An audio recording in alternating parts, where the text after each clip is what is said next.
What's that? It's a Chinese bike. It's called a Hawk 250. Oh yeah? All right.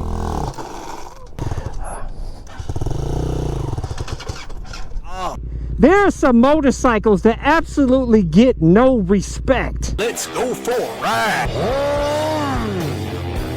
Subscribe today. No matter what motorcycle you ride, make sure you're wearing all the gear. And I have links to my awesome gear, like this ultra lightweight carbon fiber helmet that comes with an automatic tint shield, this awesome airbag vest that I never leave home without to help keep me safe, CE armor jackets, all my gear. I include links in the description and comment section. Like, that gets no respect, and it deserves no respect, are Chinese motorcycles. A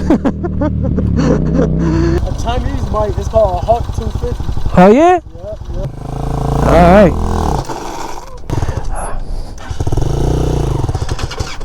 I'll tell you that. And I've had 2 Chinese scooters, and I got a host of Chinese e-bikes and e-scooters.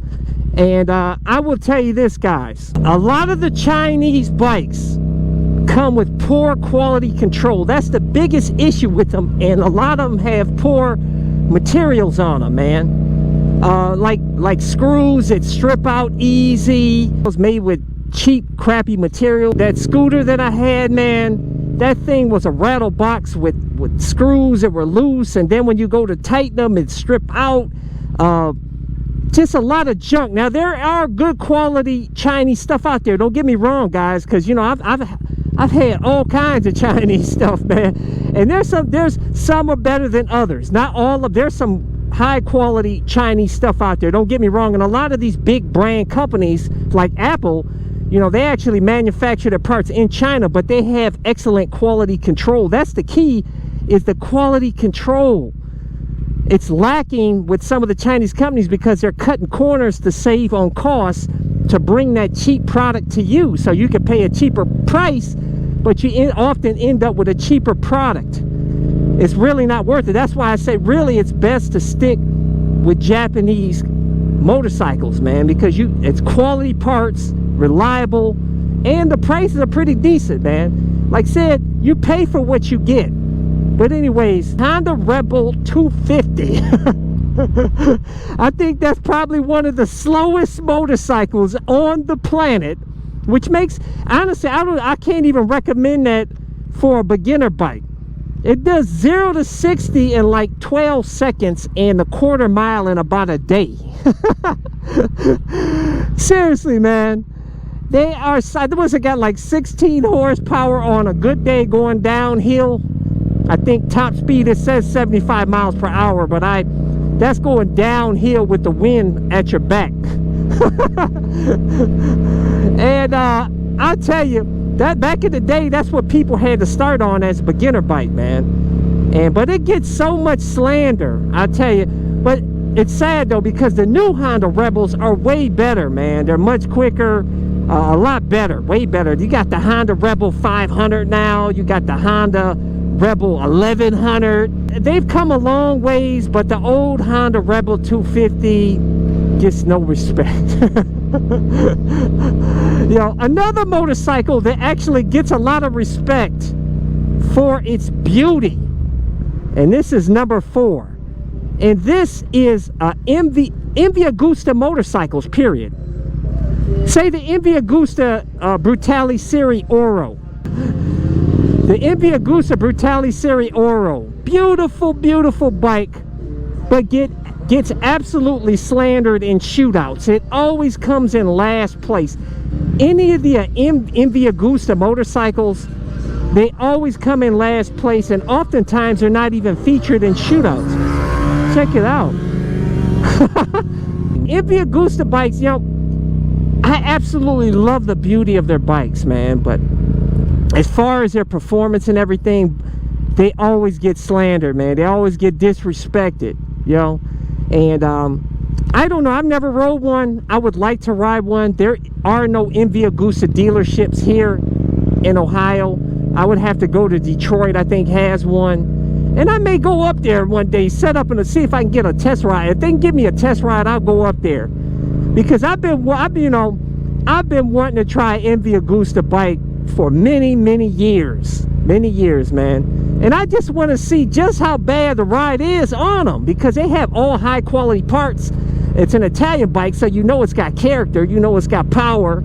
It's got all kinds of power. I think that's one of the most powerful naked bikes in the world, the Brutali 1000 Oro. And they're expensive. I think that's like $45,000. I mean, it's got top quality, and that thing is pretty lightweight for 1,000cc. I think it was like 410 pounds or something like that, wet.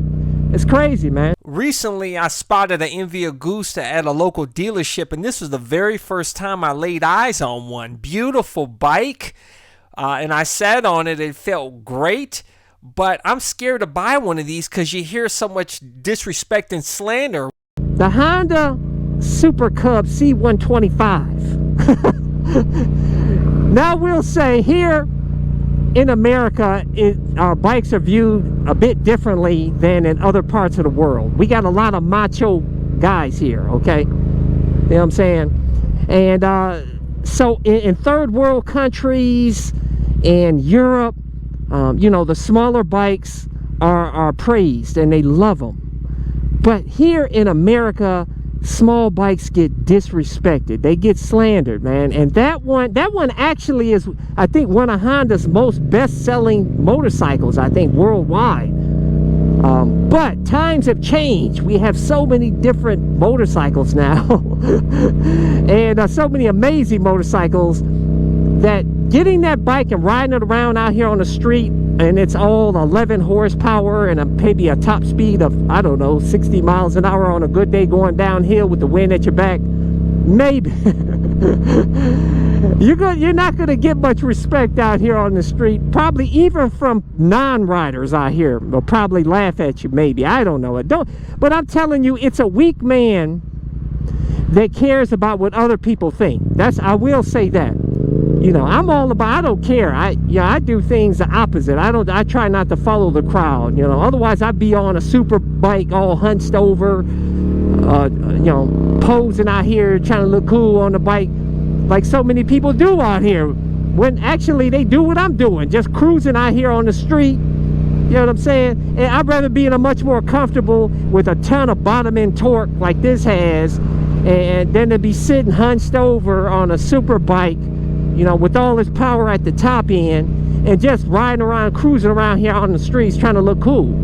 That's stupid to me, but to each his own, whatever makes you happy. Honestly, I say out of these motorcycles, out of the whole list, I say the most worthy of being disrespected, I would say probably are the Chinese motorcycles, man, for the most part. Leave a comment below. What do you guys think? What are the most disrespected motorcycles out there? Leave your list. Make sure to hit thumbs up, hit the subscribe button, hit that little bell symbol so you get notified when my videos release. But I release new videos every Sunday, Tuesday, and Thursday at 11:30 a.m. Eastern Standard Time. Till next time. Check out my playlist for new riders and popular videos. Don't forget to comment and subscribe, and check out my other channel, Bug Out Moto, where I customize a van for my motorcycle so I can live in my van with my motorcycle and travel across the country anywhere. Subscribe to my YouTube channel, Bug Out Moto.